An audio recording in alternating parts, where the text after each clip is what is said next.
It's my great pleasure to welcome Professor Dr. Adina Mornell to this Piano Conversations interview. Adina, remind me whereabouts exactly you are in the US at the moment. Oh, I'm on the U.S. West Coast in Portland, Oregon, so up Portland, towards Canada. Oregon. Right. Yes. Well, just to introduce Adina, she's a concert pianist, a music psychologist, and professor of instrumental pedagogy at the University of Music and Performing Arts in Munich. Her areas of specialization include attentional focus, learning psychology, and performance science. Adina created the Art in Motion series to allow musicians, motor learning specialists, and sports scientists to address common themes. Adina and I have worked together recently co-authoring a chapter for the Oxford University Press upcoming handbook of piano pedagogy, and I have been to Munich already to give a workshop for your students there, which was a wonderful experience. I must say, I'm very, very happy memories of your highly intelligent group of students. And Adina has just recorded a series of for the online academy, Secret of Experts. Let me just make sure I've got this exactly right. Secret of Experts: Developing Your Own Recipe for Performance Success. Performance Success, and that's on the online academy. And there will be a link below in the description that you can click to find out a little bit more about that.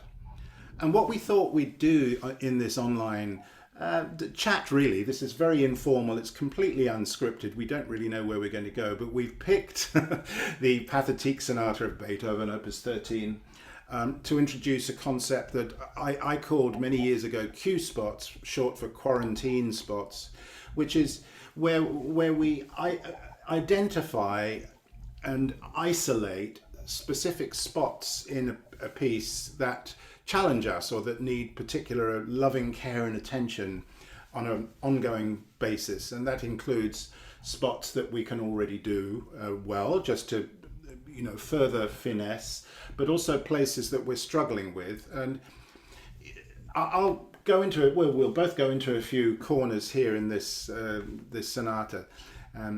So, Adina, did you want to say anything before we launch into this?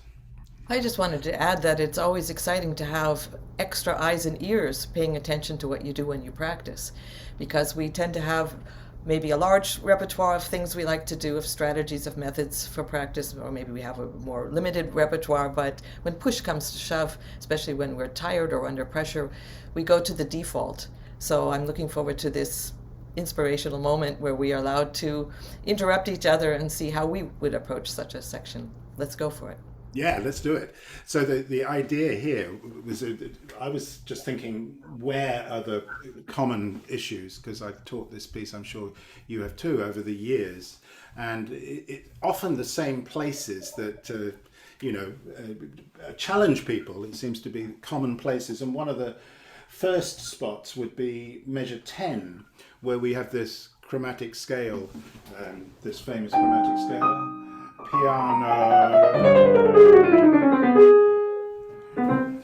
And I personally like to recommend the chromatic scale fingering, which groups in fours wherever possible. So the fingering 4, 3, 2, 1, except when to do 4, 3, 2, 1 would land a thumb on a black key when we use 3, 2, 1. So we're alternating groups of 4, 3, 2, 1 with 3, 2, 1.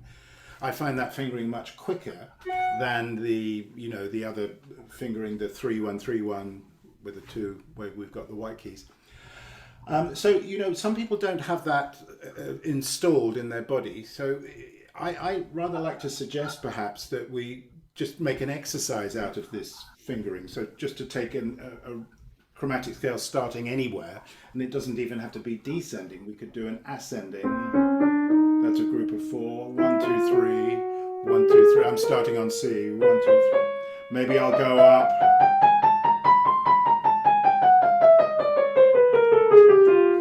Down to the C, and I would develop the skills in the other hand as well at the same time by using the symmetry of the keyboard. The keyboard being symmetrical from two places, the note A flat and D.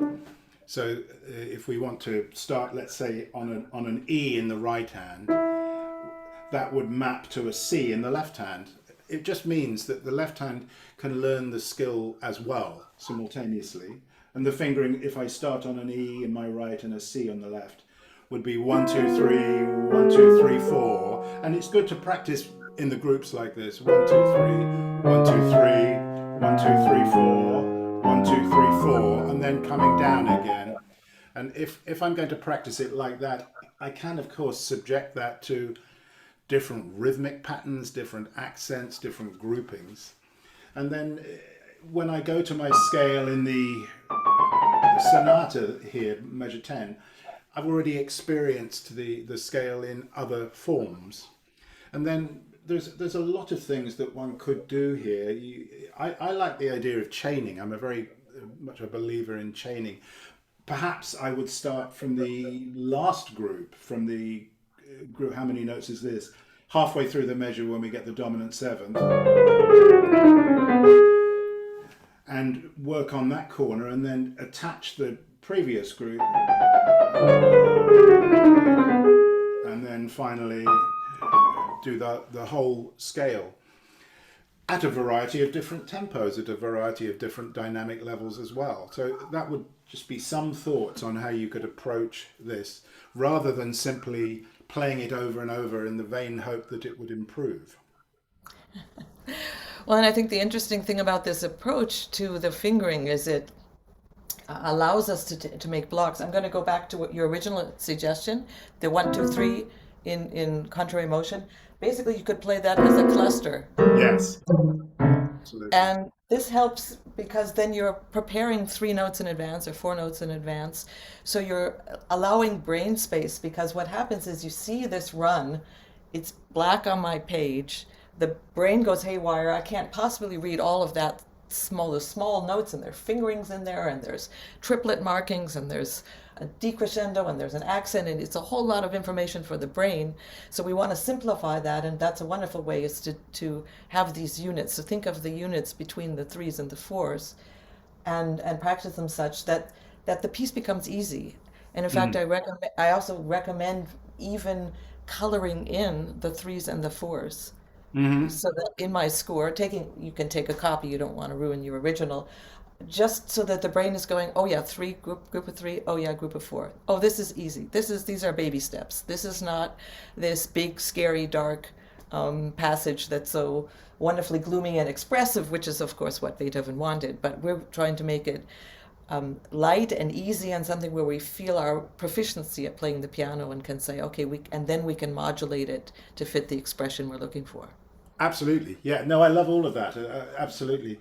I mean, in my Henle score, the last group it's very difficult to see, but it's in fact 2 groups of 8. 1, 2, 3, 4, 5, 6, 7, 8. 1, 2, 3, 4, 5, 6. It's been beamed all together. So it would be helpful even to mark that in, either by putting an accent on the F sharp, or, like a little phrase mark or something, to show the 2 groups of 8. Otherwise, that visually is very, very unfriendly. And then yes, and the group of 6 and the group of 7, or maybe subdivide the 7 into a 3 and a 4, so that it becomes friendly. I like very much what you said. Well, and I also recommend, I mean, I have a different score, but this is more coincidence than plan. And my score is actually that whole bar line is on the next page. So sometimes, and I recommend this for people who are watching, sometimes it's worth it to go to the library and look at different versions of your sonata and copy different pages, because different publishers wanted to have a larger or smaller number of pages depending on their profit model, and sometimes it's to the disadvantage of us from a cognitive science perspective, because things are grouped together either that make sense. I actually have two groups in that last phrase, in that last eighth note it is, or it's some, let's say Dover publications have very little the print is light because they were saving ink. That's the word I'm looking for. So please be aware when you do have a score that the score is supposed to be your friend. And if you discover that you're having trouble with it, or it's giving you that panic moment in looking at it and all you see is blackness, then check the score, check your glasses, check your distance from the keyboard, because that will affect your overall approach to that section. Yes. Absolutely. I do have one more thing to say, which is that this particular measure is just plastered with marks of forte and piano and accent and decrescendo and all kinds of instructions for the performer. And I recommend that you think about how you're going to achieve these extremes. Do you have a method, Graham, for looking at this switch in the body between playing very loudly with an accent and softly and smoothly in a run? Are we thinking about the very beginning now? No, I'm still at you're still at the same measure. Because in my Henle score, my Urtex, there's a piano marking from here,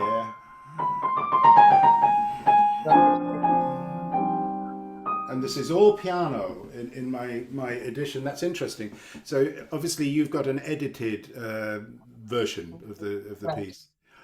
Do you have Um, an accent in the left hand? Do you have a no. Okay, so this is a really interesting thing just on a side note. When I got to Germany, the one of the first things I learned about Germans and German classical music or German Austrian classical music is that it's very much related to the way the language is spoken. And if I can just give the English speaking audience here a hint, one of the things that the German language does is it saves the verb for the end. So Mhm. when you get to the end of the sentence, the most everybody's hanging on a thread because they're waiting to hear what your verb is. Whereas in English, we sort of get on with the sentence and get do away with the verb in the beginning. And I find that very many musicians fail to keep their energy up to the end, which is Mhm. necessary both in the German language and in German music.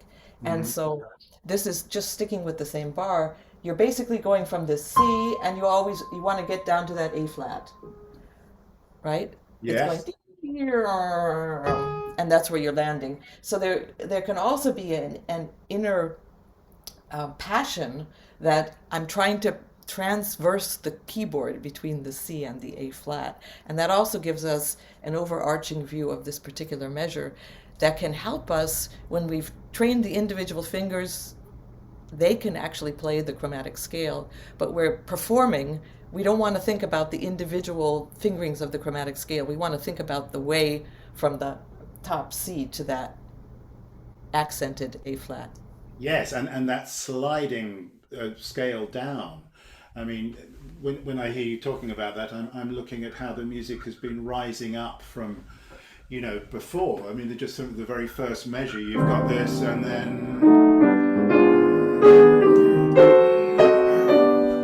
he keeps going up, and then even the cadence into the relative major five, the tension rises through here, and then up further.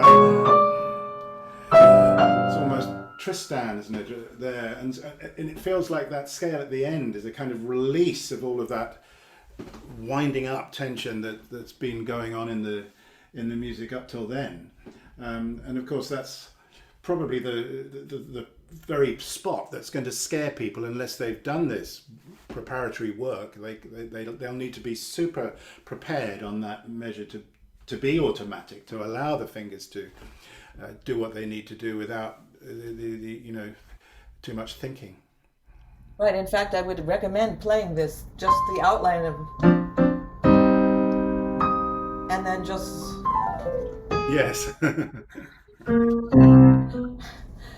now of course I hit it in B flat because I wasn't looking at the score. But the whole idea being, the whole reason that we're working on technique is so that we can be expressive. Absolutely, exactly. And it's very good to go from the small individual notes back to the whole picture. And in fact, there's something interesting here, has nothing to do with the score, but this actually going from the D to the E flat in the left hand Hmm. is a very important support. And I'm going to quote my late friend Walter Norris, who always said there are no easy sections. It's I find it to be a right-hand pianist's folly that they think, okay, all of these notes I got to work on the right hand, I got to work on the right hand, and the Yes. left hand gets ignored. And there's actually it also helps, of course, to memorize the piece if you're looking at, oh, what am I doing here? I'm adding tension, Mm. and then I'm preparing myself for the resolution, but Beethoven's not going to deliver for a while, not Makes until us we hit wait, that big yes. and then Yes, of course, typical Beethoven, pull the rug away from us, and suddenly where we think the big climax has been reached, and the score calls for piano. exactly. And I love what you say there, because the left hand, because we're so fixated on the right hand, we forget that what we've got there is, well, I suppose I don't want to sound like a textbook, but the cadential 6/4. So you've got the tonic chord in its second inversion, then the dominant seventh. There we know we've fully and finally established the home key, and I think if we know that, if we have that knowledge of the structure, what a cadential 6/4 is, it can only help us not only appreciate the structural element there, but also for memory and just appreciation. I think that's really important. The more theory we know, the more harmony we know, the easier it is to play a piece that's built on harmony and That's one thing, relations. but the harmony is also there. Uh, Not but in addition, the harmony is there. This is giving me something to stand on. Yes. This, so I'm not just flailing away with the right hand with lots of difficult notes, but I have this strong sort of Mhm. tree-like root in the left hand. That's bringing me to the next section. Yes, absolutely. Yes, terrific. Shall we move on to the next spot, Adina? Would you be happy to Happily, do that? right. Mhm.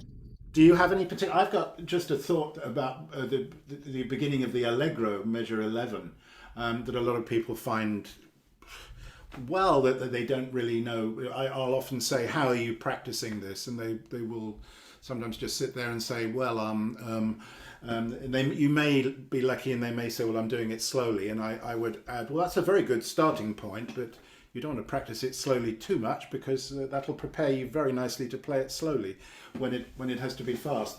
So, I mean, I've got a few things that I like to do. If somebody is struggling with the tremolo, part of that is the rotational movement that we need. So that's a technical thing. But sometimes just holding down the thumb and letting the pinky play, just that gives the pulse, because what we want to feel in the pinky is the pulse that drives the upstairs.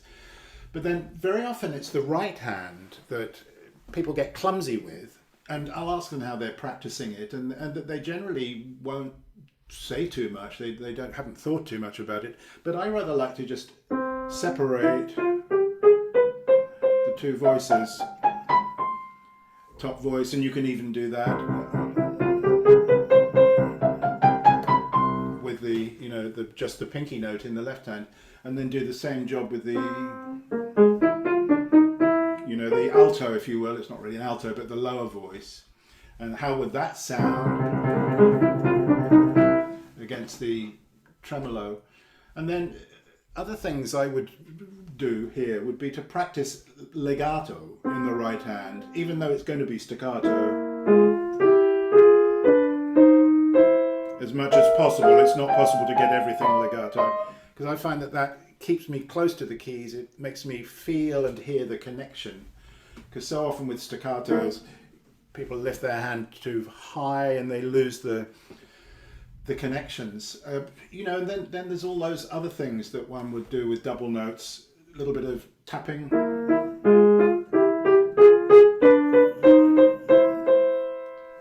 replaying the top note and then replaying the bottom note, and then perhaps a little bit of chaining, and then maybe start from there, and then start from where we stop. So chaining together little bits at the speed, or maybe even a bit faster than the speed. Do you have any thoughts on that? Two thoughts on that. First of all, I actually, everything you said, terrific. I would also play it with two hands. Yeah. I'm sure you just left that out in the list. And the next thing is, again, speaking about the German language and what I learned in moving to Germany, a lot of this is also about upbeat. So thinking about the upbeats in these phrases that I know. Yeah. Aha, this is the going into the next measure. Because we tend to think, because of those bar lines, we tend to think, oh, the bar, this is the bar, so this belongs together. In this particular case, it's the breath we're taking before the upbeat. That's so important. That's one Yes. thing. The Yes. other No. thing, Yeah. the other thing I wanted to mention is it also is, I'm not sure how many of the listeners here know this, but Beethoven was a left-handed, well, or you could say ambidextrous, but his dominant hand actually was his left hand. So he tends to write a lot of melodies or a lot of important notes in the middle of the piano, and yet our ears are listening for tops and bottoms. Hmm. So that's another suggestion that I have, to just take a really good look at what's going on underneath. You Yes. know, take the blanket off and look at what's on the inner workings, because those are the voices that are really giving the piece its flavor. Just wanted to mention that. Very much. Um, Yes. and the last thing is, I also like to think of this as the organ. So of course you can also just hold it down and play. You don't Yes. really need to, right? So that you separate the idea of a lot of busy work, which can lead to some stress in the hand. So definitely be careful when you're practicing this to not overdo it. And then the last thing connected to that is to look for moments of release. When you actually reach that accented note, to remember in both hands to relax a little bit. Especially Hmm. in this is a long-term passage. Imagine you're a violinist in the orchestra and it's a tutti section and you have to find a way to take a break. And the same thing, of course, is in the piano, even if we're sort of removed from the instrument. Hmm. Great. Did you want to pick another spot, or I don't want to Well, be the one that chooses? Well, okay. Well, let me talk about spots altogether. I really like the idea of the Q spot, of quarantining sections that you want to work on, but I would encourage everybody to not only quarantine a certain species of spots. If I'm only quarantining the spots that I feel aren't going well, then I start to associate the Q spots with the problems, with the Hmm. difficulties. And my whole system, my heart rate will go up insignificantly, but still my heart rate will go up when that section approaches, whether I'm playing by heart or not. And in order to make sure that, and I'm going to quote a friend of mine now who once pointed out, when we practice something and we tend to focus on those areas that don't run smoothly the first time, we put in a lot of effort to these chromatic scales, to these difficult polyphonic passages, and everything that otherwise runs smoothly, we sort of say, okay, I can do that. And what happens on stage, however, is we suddenly have our focus of attention, something we've always done, I can do that, and I'm just sort of sailing through this until the next difficulty. What happens on stage is suddenly what's always been automatic we want to do with consciousness. Whereas the sections that we've been practicing consciously, the cue spots, suddenly we want them to be automatic. So I think part of the magic sauce here is always to find both sections that seem simple, make them difficult through desirable difficulties, through challenges in practice, to just make sure you know everything that's going on in those moments, so that when you're on stage and you still want to relax in those moments that seem like the easier parts, nothing can go wrong because you've given them enough attention. I couldn't agree more. I think that's all brilliant. And actually, I do address that with, I call it maintenance practice. It's like polishing and finessing. And I'm telling my students always that we never stop working on, there is no such thing as the simple bit. And everything has its meaning and it needs our attention. So I would call that maintenance practice on spots that we don't particularly find challenging, but that we want to play even more beautifully, even more freely, even more expressively. And as you say, with the challenges, the desirable difficulties, and so that we're doing that as well. I suppose I would call cue spots and then maintenance practice as two different species of spot practice. Okay, I can buy that. And then the other thing is, talking about cue spots, we're talking about spots that could be an entire measure or an entire phrase, maybe even half a page. And the other thing would be to go zoom out from the micro level and just look at the piece from a macro level. And I've often found it helpful, not only for my students, but for myself, to do a graphic notation of the piece so that I know. And this one lends itself very well to that was German. I hope somebody caught that. This one lends itself very well to that form of analysis because the individual sections are so unbelievably clearly different. So we have the sections with these wonderful dense chords and these extremes in rhythm, and then we have these other sections where I'm just basically transversing the keyboard in all kinds of other ways. So this one would really be easy to do a graphic notation on. I wonder what that would look like. Is there a way of Well, describing what that would look like? well, we could have for the if I have a blank piece of paper and I have the chord section, I could think of maybe some thick colors at the Hmm. beginning, and then I have the section starting in the measure that was measure 11 that you were discussing, where we start with the tremolo. So I Yes. could imagine a waving line in the bottom and then an upgoing curve in the right with a different Right. color. And Nice. Nice. suddenly I have the first 2 pages, I have simplified down to 2 different ideas. And I have a picture in my head, and that helps me not only to know what's coming next, to know when I'm on stage what's going to happen next, but it simplifies also my thoughts in my head so that I know that I need different energies for different sections of this piece. Hmm. Yes, through colors and shapes on the graphic analysis. I think that's wonderful. Do you like emojis? Because I've got into emojis recently. Emojis are the Roger Chiefin has this theory of performance cues, and emojis are just terrific performance cues because they're small and they're spots. Yes. And what I like about the idea of taking colored pencils, I love colored pencils and highlighters, to draw a graphic score is I not only have spots, but I have sections and I have texture and I have density. And I'm just encouraging adults to go beyond. This piece is rather complex to go beyond than the simplified. However, we need the simplified for the brain.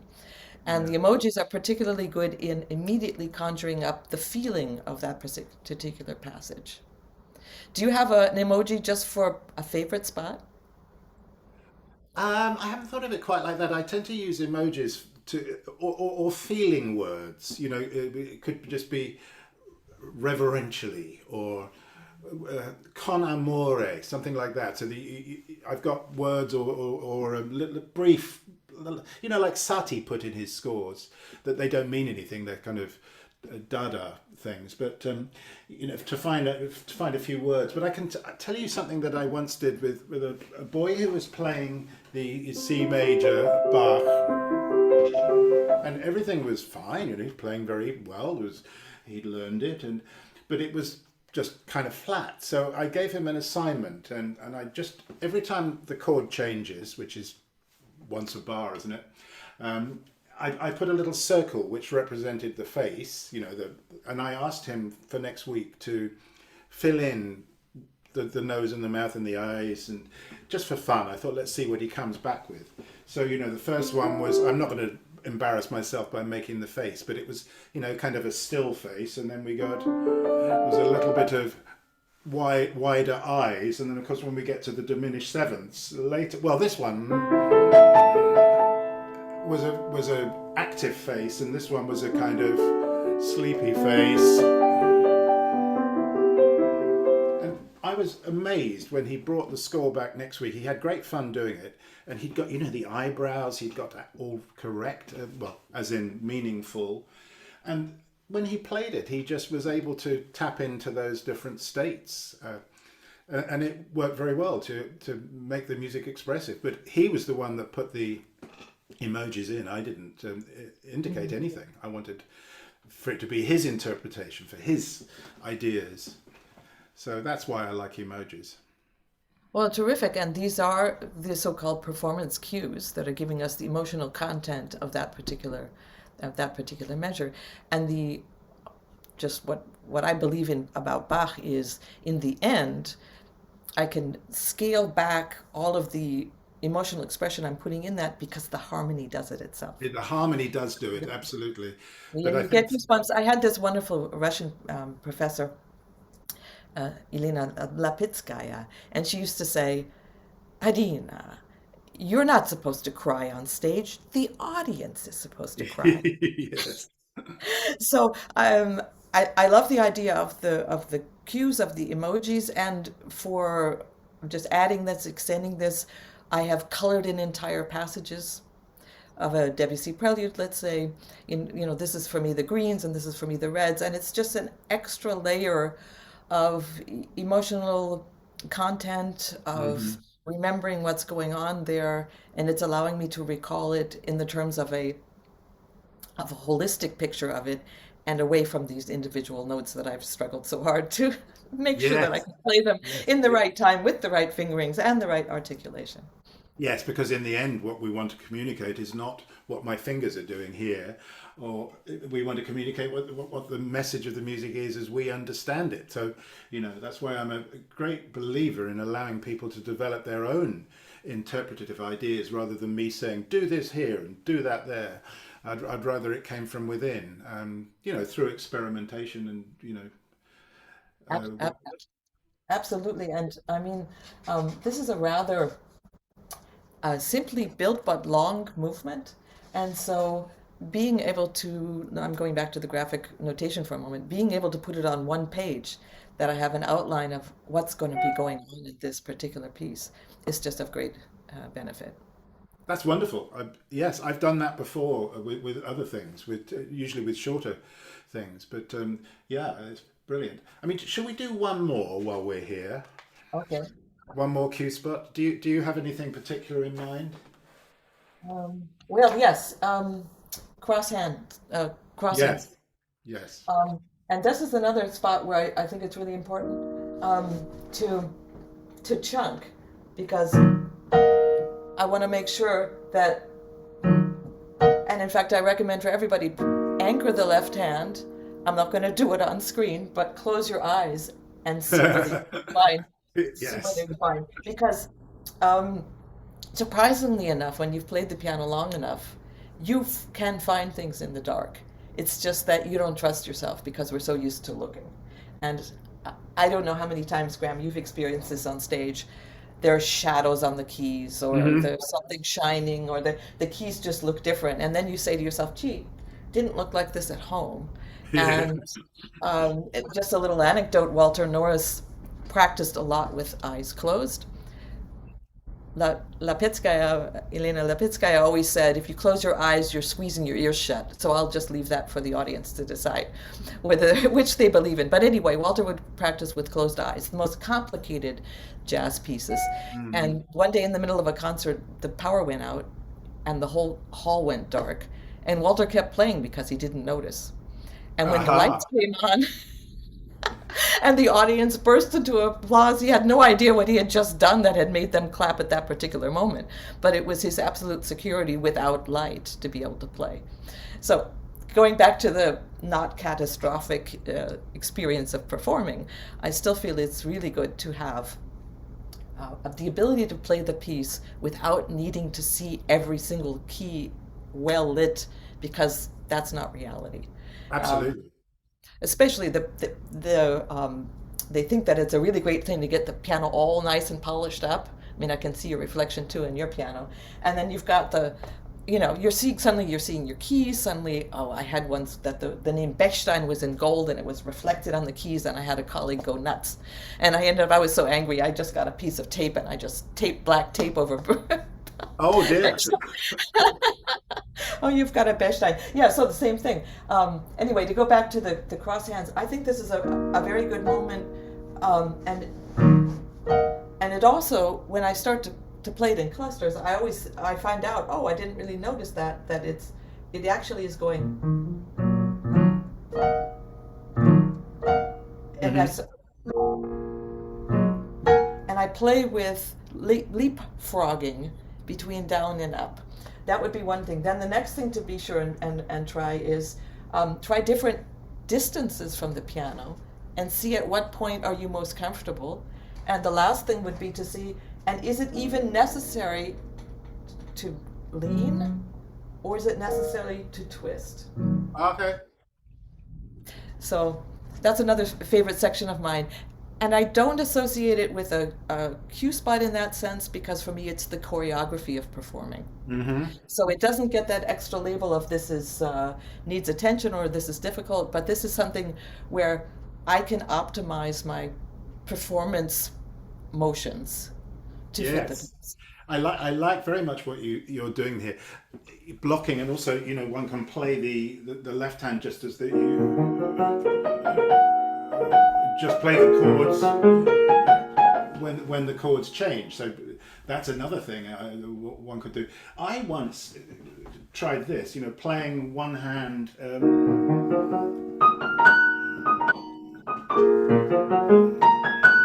in a different octave, or even how would that be? Just to exaggerate the distances. I found that to be quite fun in the practice. I think that's also really good because what happens is we see the jump and we think, oh, we don't have enough time for it. Yes. And by using extreme octaves, we find out, oh, we have more time than we think for this. Another funny thing is we think of Beethoven and Brahms, especially Brahms, we think of him as this sort of old, we have this picture of him, the older pictures of Brahms with this big belly and him sitting at the piano and sort of reaching around his belly to play. And I often like to shock my students with pictures of Brahms as a young man who is so intensely handsome and not at all chubby. Um, Yes.